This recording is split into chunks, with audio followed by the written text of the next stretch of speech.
कि आज राजस्थान के अंदर एक ही नेता है हनुमान बेनीवाल, जो लड़ रहा है जनता के लिए सुबह शाम रात दिन, कभी दिल्ली, कभी जयपुर, कभी नागौर, जहां पे बुलाओ वहां चले जाते हैं।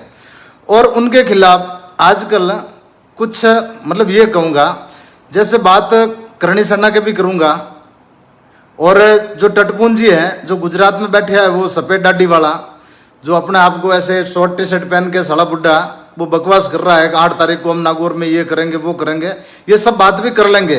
लेकिन उससे पहले मैं अपनी जो बिरादरी है किसान कौम, उनसे कहना चाहता हूं कि ऐसा नेता ना तो कौम के अंदर पैदा हुआ ना होगा।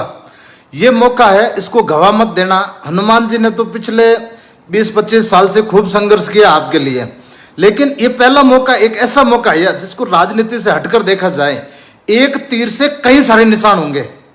अगर आप लोग एक दिन अपना कामकाज छोड़ के, अपना जो भी धंधा छोड़ के, अपना सब कुछ छोड़ के, समझ लो परिवार को छोड़ के, जो छोड़ के, एक दिन आपको जयपुर जाके सिर्फ अपना सर गिनवाना है, और उस गिनती के अंदर आप ये नहीं पाओगे कि हनुमान जी की रैली थी वो सफल हो गई, वो सफल नहीं होंगे। सबसे पहले तो आप खुद सफल होंगे।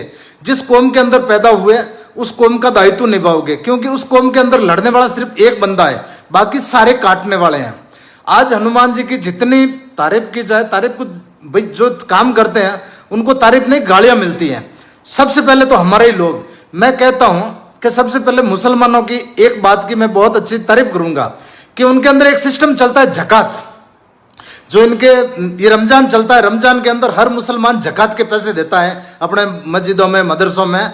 वो जकात क्या होती है कि मतलब अपना पैसा डोनेट करता है, और वैसे ही डोनेशन करके, जैसे आज पाल गांव में देख लो, जोधपुर के, यहाँ पे मुसलमानों की कहाँ आबादी है, कुछ है ही नहीं, लेकिन इतनी बड़ी मस्जिद बना दी क्योंकि जकात के पैसों से बनी है। तो मैं तमाम किसान कौम से, सबसे पहले जाटों से कहना चाहता हूं, अपनी जेब से जकात निकालो एक दिन के लिए। आपके 500 रुपये खर्च होते हैं तो 500 रुपये निकालो, 1000 होते हैं तो 1000 निकालो। और मैं तो कह रहा हूँ 5-7 बंदे मिल गए, एक गाड़ी के अंदर 7-8 बंदे जाते हैं, 500 रुपये किए तो कितने हो गए? 4000 रुपये। 4000 रुपये में भूखे रहना, प्यासे रहना, एक दिन का उपवास कर लेना। लेकिन आपके 4000 रुपये हुए, 4000 में एक गाड़ी करो और उस गाड़ी को लेकर आप डीजल भरवा दो। डीजल ही भरवाना है, बाकी तो चलने वाले खूब बैठे हैं। वो 500 रुपये अपनी जेब से निकालो और चल पड़ो, सर गिनवा दो। नेताजी ने 1 लाख का कहा है, वहां 2 लाख हो जाए, 3 लाख हो जाए तो दिक्कत क्या है? ये तुम्हारे स्वाभिमान की लड़ाई है, तुम्हारे कौम की लड़ाई है। दोबारा कोई लड़ाई नहीं लड़ेगा, हनुमान जी भी नहीं लड़ेंगे, क्योंकि उनको जितना करना था।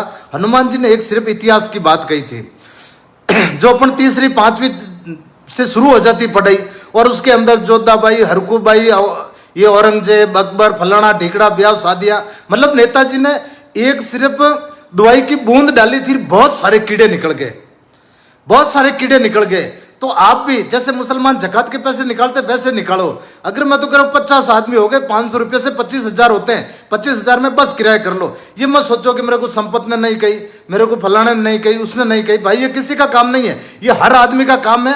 और एक दिन आप जाओगे तो जो ये बकवास कर रहे हैं ना, इनका भी इलाज हो जाएगा।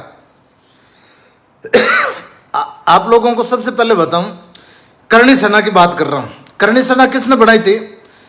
कल्याण सिंह जी कालवे ने बनाई थी, वो फाउंडर मेंबर थे, और उन्होंने बनाई थी श्री राजपूत करणी सेना। अच्छा संगठन है, सामाजिक, हर समाज के अंदर होता है। और उस संगठन का अभी वर्तमान में अध्यक्ष कौन है? राष्ट्रीय अध्यक्ष महिपाल सिंह जी मकराना। एक सिंगल ट्वीट भी नहीं आया उनका, महिपाल सिंह जी का। लेकिन उछल कूद कौन कर रहे हैं? पहले ये जो कल्याण सिंह जी कालवी साहब थे, इनके साथ में एक बंदा काम करता था, गोगा मेडी, वो इनसे अलग हुआ और उसने श्री राजपूत करणी सेना बना दी। मैं जो बात कह रहा हूं, मैं किसी संगठन या जाति के खिलाफ नहीं कर रहा हूं। राजपूत, श्री राजपूत करणी सेना है, महिपाल सिंह जी है, उनको इतिहास की जानकारी भी है, इसलिए उन्होंने एक ट्वीट भी नहीं किया। ये जो दूसरी फफुंद है, ये बकवास कर रही है, महिपाल सिंह मकराना मुंह खोलो। क्यों? तुम्हारे कहने से खोलेंगे? तुम ठेकेदार बन गए। अब देखिए, इसी जो करणी सेना, श्री राजपूत करणी सेना, जो मेन करणी सेना थी, उसके अंदर से एक गोगा मेडी था जिसको मार दिया अभी 2 साल पहले। उसने श्री राष्ट्रीय राजपूत करणी सेना बना दी। उसके साथ में गुजरात का प्रभारी बनाया ये राज शेखावत, जो सफेद दाढ़ी वाला अभी सोशल मीडिया पे बकवास कर रहा है, उसने बना दी श्री क्षत्रिय राजपूत करणी सेना। मतलब इनके टुकड़े करते गए। अब जो गोगा मेडी था उसने शादी तो की नहीं, 3 बीवियां। पहले एक जो भी XYZ जो भी अभी 2 है जो बकवास कर रही है उनका नाम बताऊंगा। पहले शकुंतला थी, चलो नाम बता ही देता हूँ। शकुंतला कहीं उसको छोड़ दिया, उसके बाद में आई सपना, जो अभी ये तीसरी है जो बकवास कर रही है। ये कह रही है कि मैं वो फलानी हूँ ढेकड़ी हूँ। तू है क्या, पहले तो ये बता ना, क्यों फालतू बकवास कर रही है। तेने शादी की एक फोटो शेयर कर, तेरे से गोगा मेडी ने शादी की हो तो तू किस तरह से है। अभी 2 दिन पहले एक वीडियो देखा था, तू है क्या, तेरी औकात क्या है। सिर्फ फालतू बकवास करती है, मैं फलानी हूं, मैं ढीकड़ी हूं। जिस मकान के अंदर गोगा मेडी लाइव आता था उसके अंदर सपना सोनी बैठी है, और सपना ने रेप का केस किया था उसी के ऊपर। मतलब इस तरह की धूड़ उड़ा रखी है और बकवास करती है। हनुमान बेनीवाल को कोई पार्टी का मेंबर नहीं बनाएंगे। अरे खुद की पार्टी है, तुम जैसों की कोई औकात नहीं है, इसलिए तुम कर रहे हो। श्री राजपूत करणी सेना जो मूल संगठन है, उनके अच्छे लोग हैं, समझदार लोग हैं, एक शब्द भी नहीं बोल रहे हो, क्यों बोलेंगे। उनको पता है जो इतिहास में है, नेताजी ने किसी का नाम लिया नहीं, एक बूंद डाली कई सारे कीड़े आ गए। और वो गुजरात वाला कह रहा है, सफेद डाडी वाला, कि मैं नागौर के अंदर 8 तारीख को आ जाऊंगा। आले भाई तू आएगा ना तो वो 8 तारीख की बात है, वो बाद की बात है, वो देखी जाएगी। लेकिन भाइयों 25 तारीख को जो नेताजी ने आह्वान किया है SI भर्ती रद्द करने को लेकर,